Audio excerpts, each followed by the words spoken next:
Hello, everyone. Welcome to Inspirational Talks. I am Lawana Kelly. Today is a different day. Today is something I usually don't do, but today is different.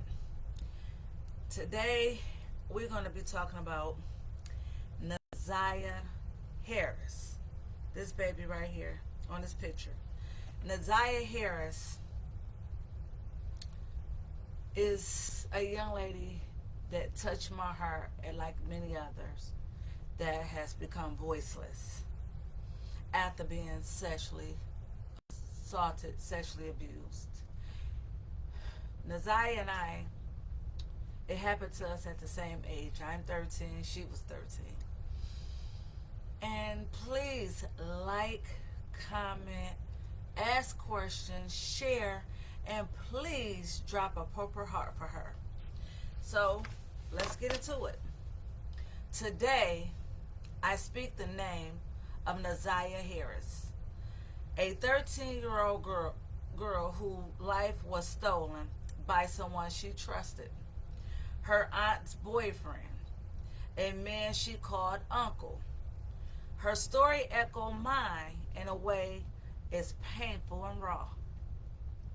When I was 13 years old, my innocence was taken by someone I trusted too, a man that I called uncle. And this uncle was by marriage. The betrayal, the grooming, the silence, it's a pain that never truly leaves. Unlike Naziyah, I survived, but her story reminds me of the weight so many of us carry and the voice that they're stolen before they was even fully bloomed. Today, I am her voice. I am standing in a gap for Naziyah and every girl whose trust was betrayed, whose safety was violated, and whose story was silenced. I refuse to let her memory fade or let her stolen moment go unanswered. Her life fuels my mission to protect and educate and bring justice. Together, we can demand accountability for the predator and the system that enabled them. We can break the silence and heal. Naziyah, your stolen moment will not be forgotten. Your voice will live through me, and I will carry it boldly. I carry it not only for Naziyah, but a lot of young women, girls, and adults that has been silenced and not here no more to be a voice. So I am the voice for many, but Naziyah, this baby right here, I'm talking about her today. Her, Naziyah Harris. I hear through the court proceedings that people saying that she was fast. And when she came up missing, they was talking about how fast she was and the things that she would do and how she was moving. But then I also listened to how the man groomed her. And a lot of us don't understand the grooming process. When I was being groomed, I think I was groomed from 8 years old all the way to 13 years old, when I was first raped by an uncle, by marriage, someone that I trusted. I'm gonna share some grooming things that he did to me, and give y'all some red flags to watch out for.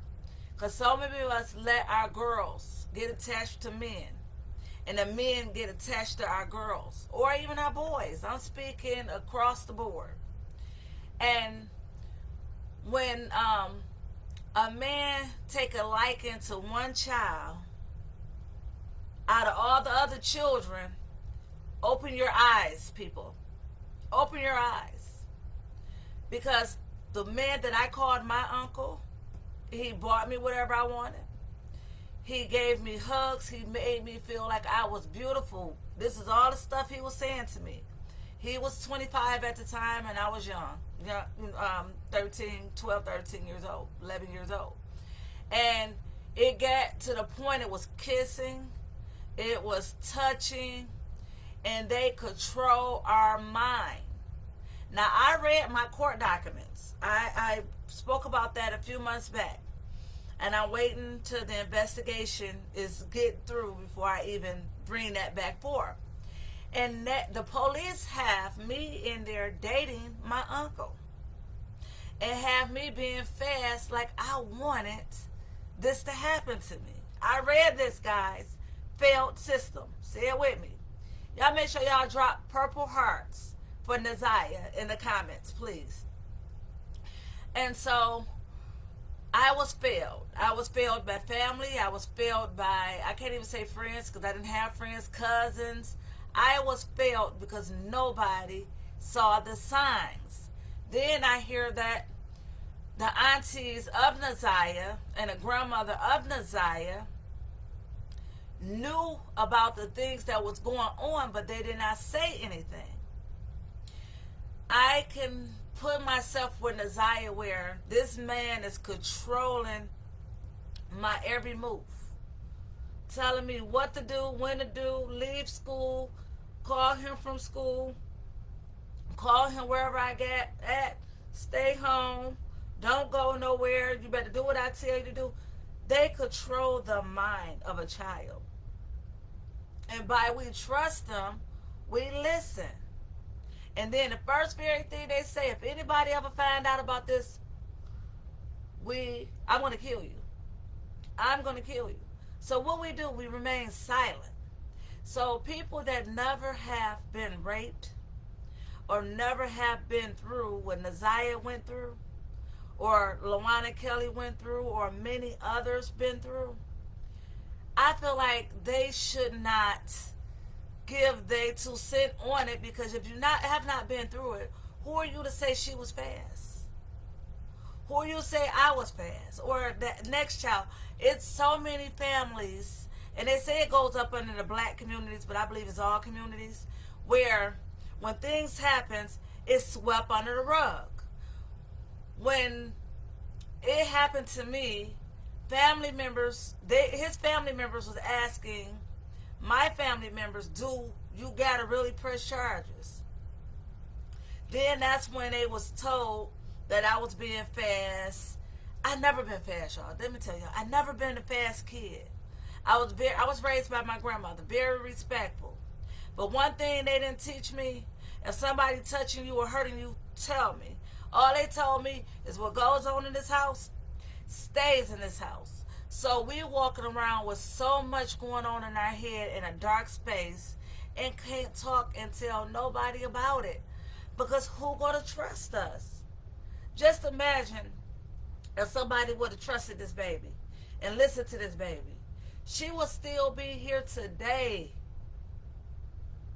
I just thank God when it happened to me and he kicked me out the car at the corner of my mother's street. I'm beaten and bloody all over the place. I just thank God that I made it. I made it out. I thank God I did not lose my mind. I thank God that I didn't take my life. I wanted to. Because I had to live with this dirty, dark secret what happened to me. Not having a chance to talk to someone. It's so many young women is walking around here today. I heard on a podcast last night, is if your kids acting funny, find out what's going on with your babies to make sure the man you with or your grandfather or your father or your brother is not hurting your child or the neighbor hurting your child. Because y'all, please dig deep into your children. If they acting funny, they acting different, they got attitudes, I tell my daughter and my son, even when they were younger, because I was a protector because of what happened to me. So everything nobody told me, I made sure I told my children. If someone touches you, tell me. If someone say things to you that you know that's not right, come running by me. Come talk to me. I made sure I raised my children that the communication was open. And many of us don't have open relationships with our children. Our children is walking around here in a dark place. A dark, dark place. And don't have no one that they can talk to. No one hearing their heart, finding out what's going on with these babies. I knew about the incident last year about Naziyah. I knew about it. But then when I started reading the text messages, listening to the communication between him and her, it reminded me of me. Of me. I was told to call him from school. That man was so much in my head, he is all I can hear and see. When I used to go to church, I stood at the altar and just cried. Nobody understood why I was crying. But I always remember, if you tell, I'm going to kill you. I'm just glad somebody caught that man. If you all have not read the book, Damaged Crown Still Shine, you need to go to the link in my bio, www.damagedcrownstillshine.com, and get your copy. I talk about it here. A damaged crown still shine. And it just hurt me because so many family members and people cover these things up like nothing never happened. Like, okay, this is not true. You hiding from it and protecting yourself from what happened to your child is not helping your child. It's not helping your kids. I'm sorry, but not sorry. It's not going to help your kids. You have to get those babies some help. They need to seek therapy. I wish I would get the help I needed then, but I thank God now I am healed and I'm able to stand here before you and talk about it. But please, people, pay attention to red flags. Please help your kids. Please, aunties and grandmothers is allowing this stuff happening, knowing that your son is touching your child or your grandchild. Get them babies some help and protecting the predator. Protecting the predator. Y'all gonna see me reading today because I have something to say. And then I just knew I put it on paper. To those who protect predators, silence in the face of a child pain, to those who choose to cover up their abuse, who protect the predator, and who sweep the cries of a victim up under the rug. You are not just a bystander. Hello, you're not just a bystander. You are an enabler. Your actions or lack of them make you complicit in the trauma inflicted upon that child. How dare you patronize a predator? Reputation over a child's safety. It happened to me, people. How dare you shield the abuser while the victim is left to carry the shame that never bear? This isn't love. This isn't family. This is sickness. You are sick if you're not protecting a baby. And you allowing this to happen to a kid. And if a predator listening, you sick. And I got to call a spade a spade. When you silence a victim, you fail them. When you protect the predator, you fail society. Because just imagine, if that man that did this to Naziyah, when he did it to some young girls in 2005, and he would have went to jail, if he would have went to jail and stayed in jail for hurting that baby back then, this wouldn't have happened to this baby. It is so many people, these predators getting out of prison, either coming after the victim or victimizing other women. The man that raped me, he got out of prison 15 years later, raped his wife and her daughter and murdered them. Now he back in prison doing life. But just imagine if he would have stayed in prison for what he did to me, because the system failed me, not prosecuting him to the fullest. They gave him 15 years talking about I was dating him. He was my boyfriend and I wanted it. I read this in a police report, people, back in 1992. When you choose to turn a blind eye, you betray the very trust and the care of every child deserves. Families who do this isn't family. They are accomplices in the harm. Communities who allow this to happen are broken. We broke in Detroit. We broke in other cities, but I'm talking about Detroit. What has happened to this baby and other women and me? The system need to be fixed. Families need to be fixed. Families need to, oh my God, families need to go back to prayer and protecting children. When do you protect kids? It's time for accountability. A child's life, innocence, and trust are worth more than discomfort and speaking the truth. If you can't stand up for a child, you need help. You need some help. Protecting the predator and punishing the victim. Guys, let me tell y'all. I was punished. And the victim was praised. Not the victim, the predator was praised, and I was punished. I was the predator, and he was the victim. It needed to go the other way around. People need to fix this stuff. Please like and share this live. I'm calming down. I'm calming down. Okay. To the ones who, protecting predators and punishing the victims is sickness, and that needs to end. To the ones who have been failed, baby, I see you. I see you. The ones that have been failed, ostracized, pushed away from family, calling a liar. I see you. I hear you, because I'm your voice. I hear you. You were never wrong. You were let down by people who should have protected you. But know this, their failure do not define you.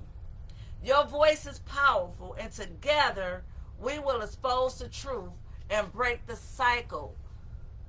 The cycles need to be broken. What's going on today?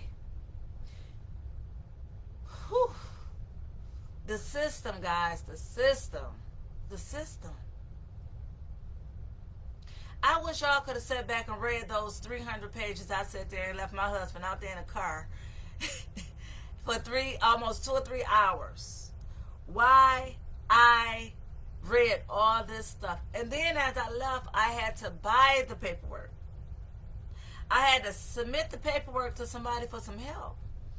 Because somebody wasn't protecting me. And it was the system. They never investigated the school where I was kidnapped and raped and dropped back off to. Never investigated the school. They half investigated everything. I went to the hospital and I just felt like I was banished up and sent back home. I didn't get the proper help. Back then in the 90s, guys, I had research. The chief of police back then was doing a lot of things illegal, and he ended up going to prison. And one of the things was, while these rape kits got lost and the rape cases weren't going, do y'all know how many people walking around from my era and before that has been failed. When I tell y'all the justice system failed me, the justice system failed Naziyah. I wish I had many other names, people. I would have called many other names. I would have called many other names. If I had to read off 100 names, I would have. Because when I tell y'all, this situation right here got me mad. And I shouldn't have got mad, but I'm mad. Because the things that I'm hearing, especially when they said that baby was fast, that baby was hurting, that baby was being controlled, that baby was doing what she was told to do because she was scared to die. And what happened? She died anyway. Because she was pregnant and I guess couldn't get Plan B. I heard she took Plan B before. One of the aunties or somebody got her Plan B. So that wasn't the first time that man got her pregnant. Do y'all know how many 13-year-old babies? Oh my God. I want to be a voice for the community. I want to be the voice for the world. I hear over in Africa right now, they don't have a justice system to protect rape victims. Come on, somebody. The justice system is just us. That's right. Pastor K said the justice system is us. The voice of the people is us. These men out here and some women out here is sick. And I pray they, oh my God. Do y'all know that someone is being raped every 2 seconds? Just imagine, 1, 2, it happened. 1, 2, it happened. 1, 2, it happened. Come on now. Every 2 seconds, someone is being raped, being beaten, being hurt. Babies, kids, teenagers, women, adults, boys, teenage boys. And we want to know why all this behavior is going the way it's going. I mean, oh my gosh. When I tell y'all, I listened to some of the testimony from people in Naziyah's case. It broke my heart. And I don't usually come on this live and rant for nothing. But I am ranting today because I think it's sad. I know it's sad. I wish this baby could have another chance. But it's not possible. Then I heard that her father had passed. But I remember when her father was looking for her when she first came up missing off that school bus. People, that is control. Before you speak on something, do some research of it. Saying this baby was fast. People that got raped is not fast. When I tell y'all, when I was raped, I had on a white t-shirt. I had on some ashy washed blue jeans. And I had a bang in my hair and a braided ponytail down my back. Now, is that fast? Is that fast? I dressed it like a 13-year-old girl supposed to. With big clothes on, loose clothes. My grandma ain't play that fast stuff. But our innocence, when we go through something, okay? When we go through some type of childhood trauma, a predator plays on that. A predator preys on when a kid loses a mother or father, when a kid is banded or pushed away or being mistreated. They play on that, people. People got to watch out. Ask your children and your grandkids questions. Are you okay? Have anybody had that real talk? Just imagine if they did that for Naziyah or Luana. What if I was taught, if someone hurt you, if someone mistreating you, to say something? What if, hello somebody, what if? Please tell me. Somebody help me. What if the school system had a place where the kids could go to talk to someone in the schools or the churches. The churches don't have a safe haven. The schools don't have a safe haven. These sexual assault shelters, is it really safe? Are people really getting help in these places? But the churches and the schools don't have a safe place. I wish I could have talked to someone at school that cared for me, and I could have confided into somebody that this man was hurting me. Every opportunity that man had, he got a hold of me, and he told me, when I tell you to run to the store, you better not say nothing. You better just come. Whatever. I had to do what he told me to do. It was controlling.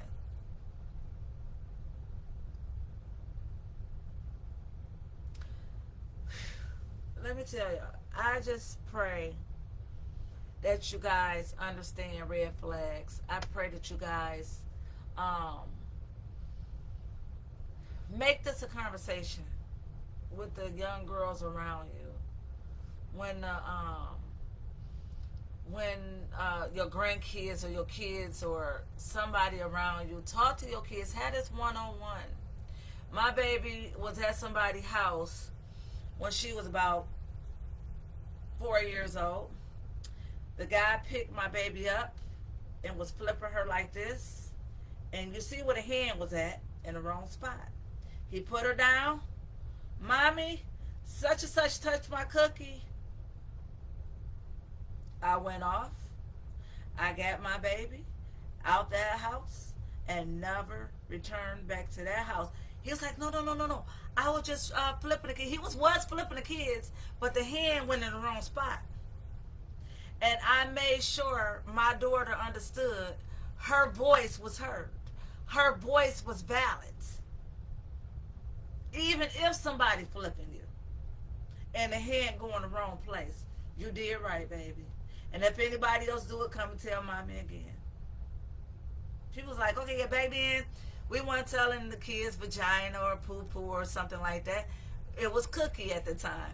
But, you know, we got to be real. Hey, that's a vagina. If somebody touched that, tell me. I wish when he was putting his hands down on my pants and touching me and grabbing me, I wish I knew to tell. I wish I knew that I can talk to somebody. I wish. But these mothers out here, watch these men around your daughters. Stop being so in love. So in love that you're blind. I see mothers on TikTok. I see TikToks, right? And I see mothers cussing their kids out and saying, you lying, you just want my man. Mama, he coming in my room, getting in my bed, he touched me. And this is what you're going to say to me? Oh my God. Do y'all know that is painful? Y'all women love them men that much. Y'all sacrifice y'all kids, bodies for these men? That's beyond sick. I feel like the predator should get in trouble. And if any adults that knew about it should be in trouble too. If everybody got to go to jail, that's just me. And that's just how I feel. Everybody go. This baby, grandmother, aunties, cousins, failed this baby. If y'all have not been following the story of Naziyah Harris, all y'all have to do is Google it. When I read those text messages between him and her, I want you to come get me some head in the basement. I'm like, he's talking to this 13-year-old like this? And these is conversations going on. And then this man is all at the car shop with him. It's just keep an eye out on your kids. Keep an eye out on any young girls that you see with men. Even though sometimes they with uncles and they got good uncles and good daddies and stuff like that. I'm not down in that.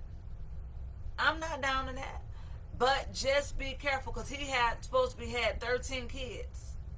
And he wanted this baby. He had girls, daughters too. I thank God they wasn't touched. I'm not speaking that.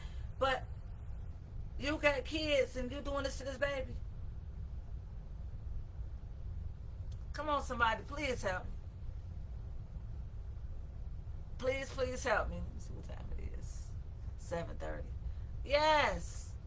I mean, you got to pay attention to red flags, guys. You got to pay attention to these kids. Hear their heart. Have a round table discussion with your kids around your man and not around your man. Have one-on-one. Me and my children sat at a table and had a discussion. Had a discussion with us. Is anybody hurting you? Is there anything that you don't like? Express yourself. Please pay attention to red flags. Yes, sis, they need to pay attention to red flags. Yes. We had discussions at the table. One thing I can say, nobody hurt neither one of my children because we had that conversation. No, I could say that nobody mistreated my children. Even when they went to their other halves, their dad's houses, right? And I don't know who all was in the house. But when my babies called me crying, and I don't care if it was hail, sleet, or rain, I got in my car, and I drove all the way deep east to get mine. I don't know why he was crying, but I went and got mine. My daughter, when she called and said, "Ma," I just say, "I'm on my way." Okay, and hang up the phone. That's all my kids had to say to me. I don't know what happened, what was said, what was done. It wasn't nothing bad, because me and the police would have still been there. But, yeah, just protect the people that you love. Talk to these young girls. Talk to these young ladies. I wish they would form things in schools and churches. Because young girls talk to other young girls. People that's trustworthy. But see, sometimes you say things in the church or schools, they will relate back to the very one that you can't trust. That mother might beat that kid for telling. It's just that I never told my children what goes on in this house stays in this house. Because let me tell you something. If I'm hurting y'all and y'all got an opportunity to tell somebody else, please, by all means, do. Because I need help. I'm sick. I need help. And I was a young mother. I had my first child at 16. And I had my second one at 19, I think it was. But my whole life story is in this book, Damaged Crown Still Shine, and Fix Your Crown Workbook. But you can find these. Just Google my name. You see my name, LaWanda Kelly? Google my name. Everything can come up about me, including my website. And these are on Amazon as well. But I have my website preferably, and you will get a nice gift from me when you purchase the books from me. But yes, please, people, please just pay attention to these babies. Keep your eye out. Talk to these kids one by one, because if they act in a certain way, something could be going on, and you might be that one to bring help and peace to that child. Please, by all means, because first thing they want to say is we lying. We ain't telling the truth. We're being fast. We go through so much, guys. We go through so much. And I remember everything like it happened yesterday. Yesterday, when a man was choking me when he was raping me and telling me he was going to kill me, I had passed out. I talk about it in the book. I had passed out. I could have died in his back seat, how bad I was being hurt. So I can just imagine when I hear a 13-year-old, it happened to a 13-year-old because I was 13, and the second time was when I was 14. And so, people was walking around with so much hurt and pain. Like I told y'all a while back, I talked to a 66-year-old lady that opened up to me and told me about the things that she didn't do about her own mother and all her mother boyfriends, and she was her mother only child. And she said she never got the help she needed. And she began to cry. And so just imagine how many other women that's walking around that's hurt, bitter, mad, and angry. Just imagine your mothers or your fathers that's being an alcoholic, or a drug addict that's numbing the pain of being sexually abused that they never told nobody. I can just imagine. It was a lady that was an alcoholic, and she drank to the point she'd fall out in the middle of the sidewalk and hit her head. She lived next door to me. And I caught her one time and asked her, in the midst of her falling on the ground and me helping her above the ground. I sat her on my porch and we began to talk, and I asked her, why do you drink so much, if you don't mind me asking? She said, baby, if I tell you, you wouldn't believe me. I said, no, please tell me.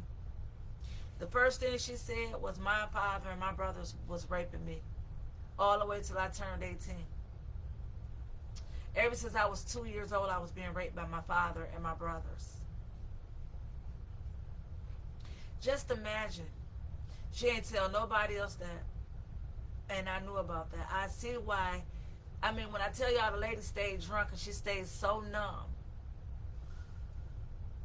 And it was an everyday thing. This was every day, all day, just stay drunk, falling and stumbling, walking back to the store. But we numb our pain.